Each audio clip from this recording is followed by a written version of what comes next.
Welcome back, everybody. I'm Rod. And I'm David. And this is our story, His glory. Today we have a very special guest in the building with us. Her name is Rolanda Macharia. She's a powerful woman of God. She's going to tell you her story today and, of course, give God the glory. She's an author. She's also a director of a nonprofit organization called Lift, which is abbreviated for Laboring in the Field Together. And she's going to tell you about how resourceful her organization is. She's going to tell you about her past, her present, and her future, and what God has done in her life. And without further ado, please welcome Rolanda. Hi, everybody. Hi, it's a pleasure being here. Thank you, guys. Welcome to the show. Thank you. So, if you don't mind just telling us, a little bit about yourself, about your story, where you're from, and things of that nature. That sounds good. So I'll just tell you a little bit about myself first. I was born in Detroit, Michigan. I was raised in Los Angeles, California.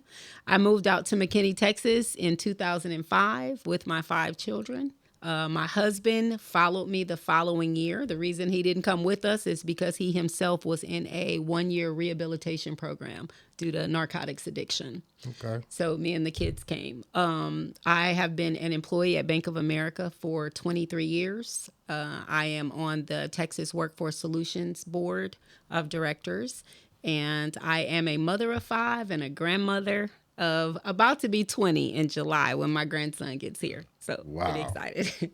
That's a blessing in itself. Thank you. That is a blessing in itself. Now, as far as the book goes, the book is called He Heard My Cry.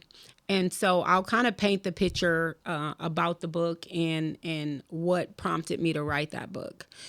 It was February 1999. And right before that, let's kind of back up a little bit. My father raised me, as I said, and my grandmother was white and my grandfather was black, and my dad was born in Macon, Georgia in 1949 in the South to a biracial family. Really, really, really tough. Eventually, all of the children, and there was 5 of them, they all got put in foster care. So they got taken from my grandmother because my grandfather left my grandmother when she was 7 months pregnant with my dad. So they got taken, put in foster care, where they remained. They never did get reconciled back to my grandmother. So they're in foster care. At the age of 14, my father is put in Milledgeville Mental Institution in Georgia. I had no idea how horrible Milledgeville Mental Institution was until I began to write my book in 2021. That's when I dug into Milledgeville and found out that Milledgeville was a place of atrocity where it was considered the boogeyman. People would threaten to send their kids to Milledgeville if they acted up. This is where my father was sent at the age of 14, where he received 26 shock treatments to his brain. Wow. Now think about that upbringing in 1949 with very limited resources. And now you're 20 years old and you have 2 daughters. And now your marriage is over in a matter of a couple years, and now you're the one raising these 2 daughters with that type of mental background. My father had been diagnosed with bipolar, schizophrenia, and he was an alcoholic. During this time, he was raising us. He was very verbally abusive. He was physically abusive. So by the time of 14 years old, I had enough abuse from my dad, and I ran away from home. And I ended up in Hollywood, California, homeless, sleeping on bus benches and in abandoned buildings. And that's where I met my first husband, Craig Shimwell. And that's where I was introduced to crack cocaine at the age of 15. And started using crack with him and his family. Wow. That's heavy. Yeah. So from there, Craig and I stayed married. We had a total of 4 kids in that marriage. We stayed married for 9 years, and that's 9 years of abuse. I was 15 when he met me, and he was 24. And he was about 300 pounds, and I was 105 soaking wet. He was a Golden Glove boxing champion out of Newark, New Jersey. And I was this little kid who was green to drugs, didn't know nothing about drugs, ain't do no drugs, don't smoke, don't drink, none of that. And what happens is that I'm engulfed in this lifestyle in Hollywood where cocaine is for the elite. It's not like, by the time they got to crack you could get for $5, you can get for $10. In this environment, I am engulfed in a family who was well known. My mother-in-law, Sylvia Shimwell, was the lead singer for the Sweet Inspirations, which was the black group that was with Elvis until he died. Right. And they would tour every year in Graceland. So this family and other people around them that were in the Hollywood area, they used cocaine recreationally all the time, whether it was snorting coke or smoking coke. This is what I got thrown into at the age of 15 and did not know anything about it. I remember what happened. They had been getting high on a binge for 13 days. And in those 13 days, I was the only one in the house that didn't do any type of drugs. So I would come out the room like, hey, Craig, when are you coming back there? Hey, Craig. Like, I was totally not interacted with. And they looked like they was having a great time. Yeah. Everybody getting high and doing their thing looked like they were having fun. And I felt like I must be missing out. Like, maybe if I do what they're doing, I could be part of this whole little group. Yeah. And so I walked out the bedroom and I said, can I have some? Didn't even know what some was, but that's what I said. Like, can I have some? And they was like, sure. And I got a crack pipe and I got some crack. And I remember I hit that pipe and I went into the bedroom and I sat in the corner with my heart racing. I never felt nothing like that before. I thought I was going to die. And I wasn't raised in church, so I don't know anything about church. But I know that day I was like, please, God, don't let me die. Don't let me die. And I didn't touch it for the rest of the evening. But then that next day, I was right back out there with them doing the same thing that they were doing. So 9 years of that marriage with drug addiction, stealing, abuse, just terrible, terrible 9 years.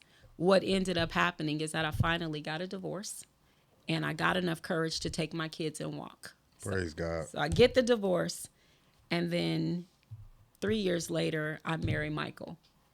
Unbeknownst to me, that Michael, when I met him, he was just getting out of the penitentiary. So I did not know that Michael had his own baggage that he was bringing into that relationship because his mother had committed suicide. Wow. And so the suicide note left was for her sister and brother-in-law to raise Michael. And that happened up until the point that the brother-in-law passed away.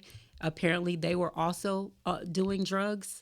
And the brother-in-law passed away on his way to work one day, leaving his aunt, who they now have legally adopted him, but she went on a binge. And then she went smoking crack. They lost the house to foreclosure. A whole bunch of stuff happened, and Michael's 12 years old, and now he's out on the street with no place to go. So I end up in this marriage, and and we just got married October 1998, and we have my fifth child, his first, my fifth, and she's 8 months old. And in February of 1999, my husband walks out the door to drop somebody off at home. And when we are awakened, it's 1 o'clock in the morning, and the helicopters are everywhere, and the police sirens are everywhere, because Michael has sent the police on a 2-hour chase on the freeway and came right to the house, jumped out the car with guns pointed everywhere, came right in the house, and he was sentenced to 4 years and 3 months in a penitentiary. So now here I am, 5 kids with a baby that's 8 months old, and I've only been married for 4 months. At this point, I decided I didn't want to live anymore. So I was prepared to commit suicide. Thus, what prompted this book is I went to commit suicide. I called my boss, Michelle, and told her I wasn't coming in. As I began to write out my suicide note in it was a psalm, because I love to write in journal, and I would write poetry and music and lyrics. And I'm writing my suicide note as a psalm, like David's psalm. Yes. And it says, sometimes I wonder, what's the point? What purpose do I serve when 1,000,000 miles of heartache is all I have observed? I have to ask myself, why is this happening to me? Perhaps it's because my spirituality is not where it should be. My faith in God is not as big as a mustard seed, and I'm the first person to agree. But it's incredibly hard to believe in anything when pain is all you see. It's a constant struggle to maintain my sanity when troubles don't cease at all. I feel like I can make it through the quicksand, but every time I stand, I fall. The heart of gold, the compassion of an angel was how my mother used to describe me. But now hurt, despair, disgust, and distrust are taking these qualities from me. Now more often I look at people and I think, which one now is after me? No longer is people, but is evil spirits with one goal, and that's to hurt me. So Father God, help me, please show me what I need to do to be free. Open my eyes and make me believe again that there's still humanity. As for now, I'm drowning in sorrow, sorrow as large as the sea. So I ask you, Lord, to save my soul and grab a hold of me. And as soon as I wrote the last line, I heard God's voice. I'd never heard it before. It was just as audible as I'm talking to you. And what I love about what he did is the Bible tells us that the carnal man cannot receive the things of the Spirit. I was not a spiritual person, wasn't raised in church, don't know anything about God. I was definitely carnal. He didn't use anything spiritual to talk to me. What he said to me is, what are you going to do with your children? He said, are you going to let your father raise them knowing why you ran away? Are you going to let your mother raise them knowing that you have no relationship with your mother? Are you going to let them go to foster care knowing that your sister was raped in foster care? Are you going to give 5 kids to your sister Ida, who already has 6? Are you going to give her 11 kids? Are you going to give your sister Pat 10 kids, knowing that she has one with a degenerative brain disease, fed by a G-tube, in a wheelchair, does not walk or talk? Are you going to give her 10 kids? What are you going to do with your kids? And it was in that moment that the tears began to fall from my face. And I realized the only thing I loved at that moment in my life were my kids. And that's the one thing that God used to get my attention. There is no viable solution for your kids but you. I need you to stay here for them. And when he made it clear to me that there was no place for my kids to go, I said, okay, God, I don't know what to do. Help me. Help me. And that's what happened. And when my book, he heard my cry. It's because I cried out to a God I knew nothing about. I had only heard of occasionally, here and there, but I didn't know him. I didn't go to church, none of that. But he heard me, and he heard me, a wretch undone, somebody who was a teenage mom, birthing my first kid at 16, dropped out of school in the 9th grade, didn't even have a high school education, a crack addict at 15 years old, and had already been to jail twice before I turned 18. The first one out there doing drugs. Sat up there, got my little sister caught up because she ran away too. Me and her both left my dad's house. And she was out there selling drugs. And because I became a smoker, she didn't know that. So I'm like, hey, I need $20. She's like, I don't have $20. I was like, don't you got something to sell? She was like, well, I got 2 more rocks left. I said, okay, well, sell them. I need $20. I watched my little sister tell me that the person that was coming up to her was a undercover cop. And I was like, no, he not. He got tattoos on his arm. He ain't a police. And she was like, he the police, Rolanda. He's the police. And so when a man asked her, hey, you got a dub? She's like, I don't know what you're talking about. I don't know what you're talking about. And then she tells me, Rolanda, that's police. I'm like, that ain't the police, man. I need that money. I need that $20. And she turned around and sold it to him. And as soon as she walked away, beep, beep, beep, police everywhere. She had handed me that $20 bill, and she went to jail for direct sales. And I went to jail for having the marked money. Marked money. And so when I look at who I was in that time, and God didn't have to hear me, he didn't have to listen to me. He could have let me check out. How was I helping anybody? Like at the time, I'm trying to commit suicide. Like, what benefit am I to the world? But he saw enough in me to say, I'm going to save you. Not only am I going to save you, but I'm going to give you a testimony that will change generations. All my kids have finished school. None of my kids do drugs. Not one of them been on crack. I was on Section 8. Nobody talked to me about home ownership. They talked to me about being on the Section 8 wait list. My kids are homeowners. Everything that was wrong about my life, God turned it around and fixed it. And I was able to share that with my kids. And now I see them love on the Lord. Are all of them saved yet? Nope. But I'm praying. And I know if he could do it for me, he could do it for them. Amen. Wow. Wow. That's our God. That is our That's all I God. can. That's our God. He is just Our God. when we really need him, he's there. When we don't expect it, he's there. It's just that's an awesome story. Awesome. Yeah, he is. I mean, and the thing is, just because you give your life to Christ, it doesn't exempt you from trials and tribulations, right? I still had to learn that I would have to live this life and go through different various challenges in my life, but I was no longer alone. Right. I no longer felt like I was doing it by myself, and it was so overwhelming. I now realize that he was the captain of my ship, and he was holding me, and he was making sure that I got to the destination for his glory. It was for him. Because now, for the last 24 years, I shouted to the rooftop. I'm telling everybody about how, people, God don't hear sinners. That's a lie. If God That's didn't a hear complete sinners, none of lie. us would be Right. saved. That's right. Exactly. That's right. God hears the broken. Yeah. He hears when you call out to him, he is willing to respond. And it doesn't matter how deep your pit is. It don't matter what you've done. Right. It don't matter how bad your situation is. He hears and he responds. And that love that he continues to show for us is empowering, because I don't care who I talk to. I don't care what their situation is. When they tell me, Rolanda, I just want to kill myself, I could be told, look, I was there. I wanted to kill myself too. But let me tell you what he did for me. And I know if he did it for me, he'll do it for you. That's right. That's right. So it's just, I've watched me grow as a mature Christian to understand I'm not exempt. Life is life. Things are going to happen in this life. But I've got enough strength through Christ. When he says all things, right? All things are possible. All things are possible. And that includes me getting out of this storm. That's right. That's part of the all. That's right. Right? I can do all things through Christ who strengthens me. That's part of the all. There's nothing I can't do with Christ holding me. Nothing. Because it's not me doing it. It's him and me being simply used as a vessel to do it. And God he can't fail. That's the only thing he can't do. He can't fail. He can't fail.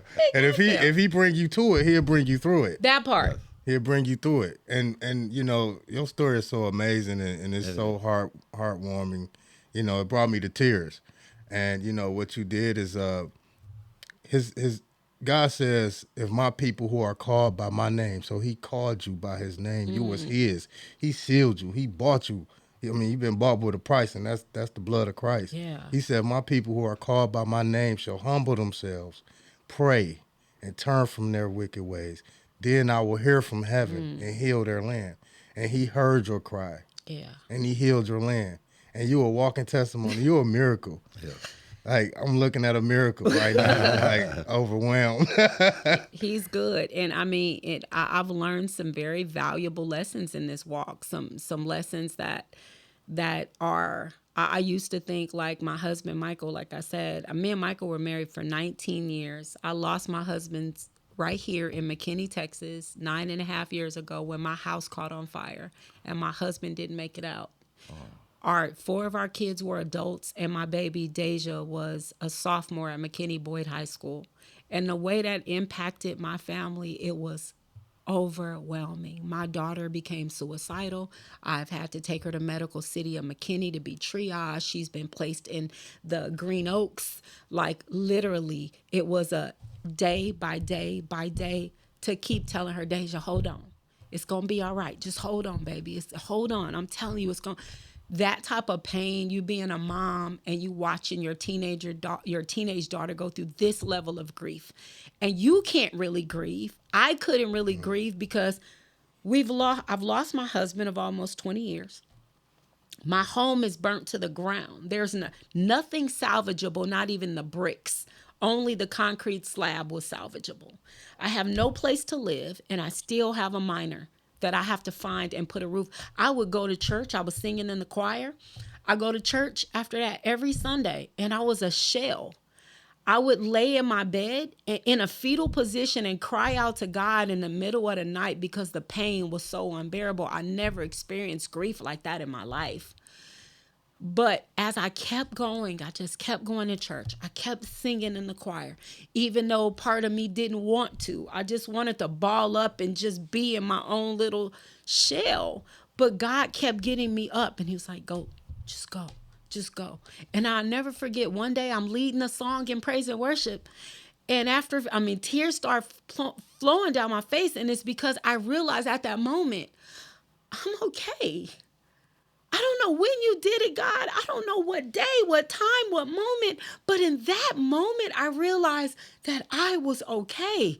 And I was like, oh my God, you did it. You answered my prayer. I'm okay. I'm okay.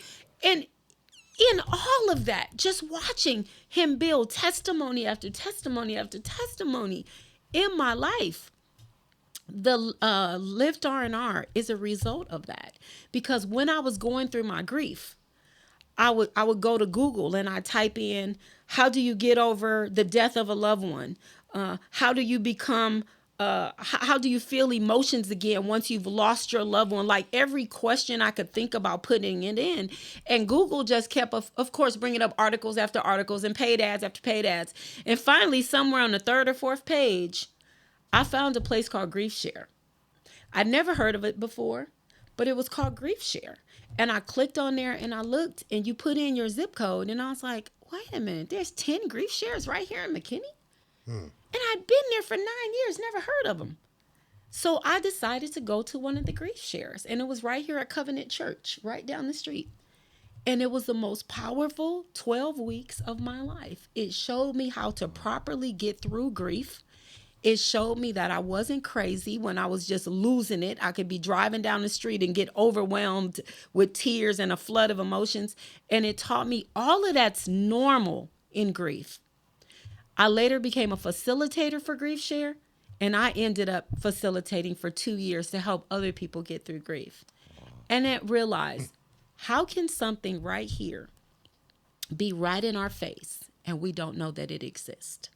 For my daughter, Deja, I found a place called Camp Aaron out of Christian Works, DFW, and they take 100 kids every summer, every July, 100 kids for free to a 3-day grief camp where they pull out the red carpet for them.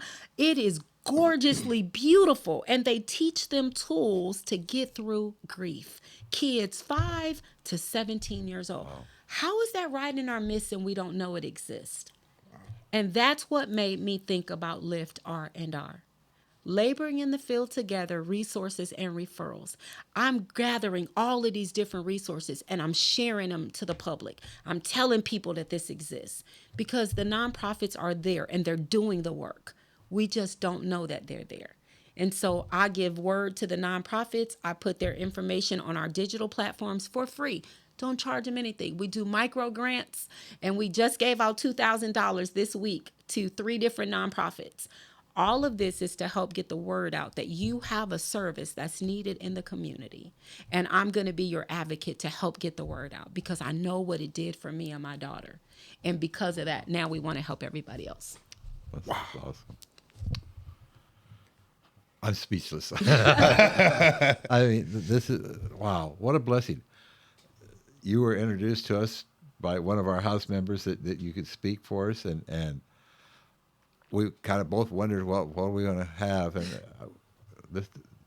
I'm speechless. You know, you're a godsend. Yes. And, you know, God gets so much glory out of your story. Thank you. And God is going to continue to use you as a vessel to change millions of lives. I believe that in my heart of hearts. Thank you. Like, you are amazing. And I thank God that you joined us today. And you're the reason our story, His glory. And that His glory is just, He's taken all of us from, where we were to where we are. And it's just amazing. That's right. And you're absolutely right. Like, that is what we lack information in regards to the resources that is available to us. And, it's a lot of help out there, but people just not aware of it. Yeah. And so you're an advocate for that. Absolutely. Because we have men, awesome. we have men that need things like that. We don't even know how to handle it.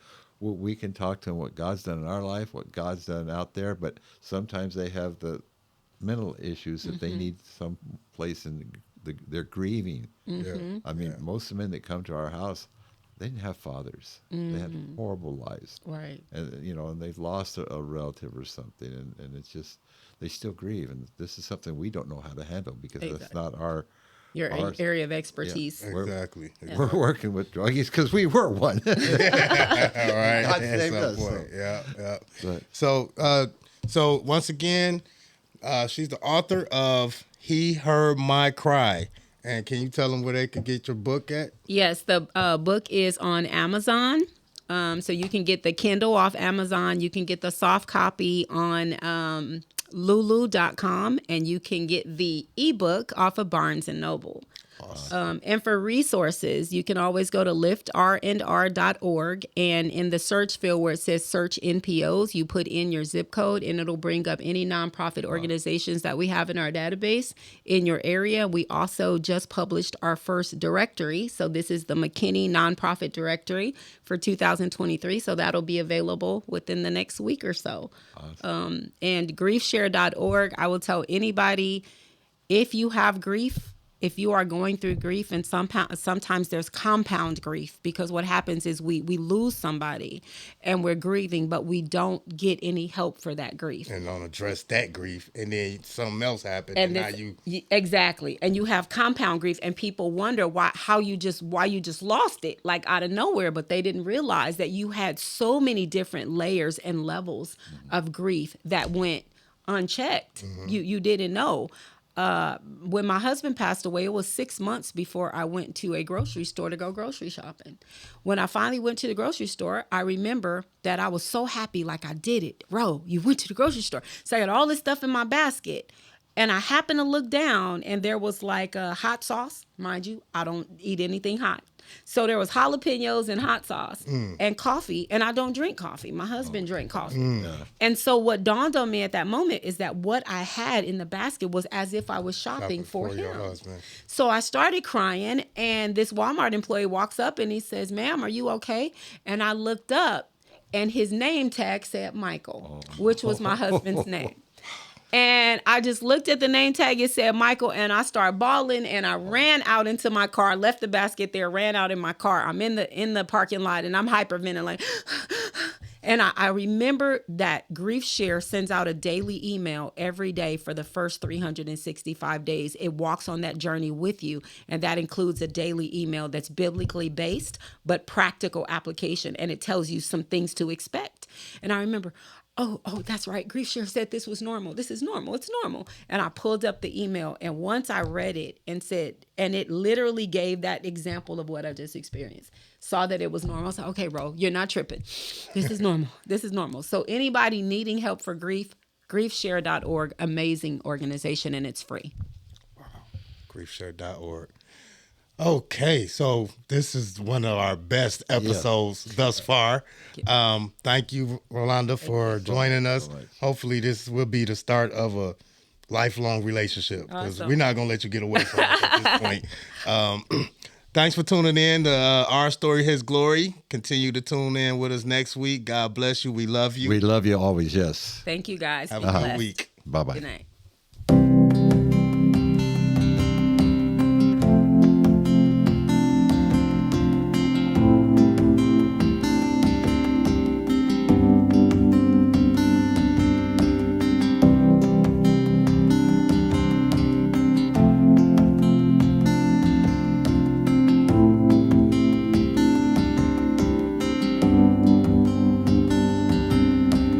I have searched many years on end. There was none that my soul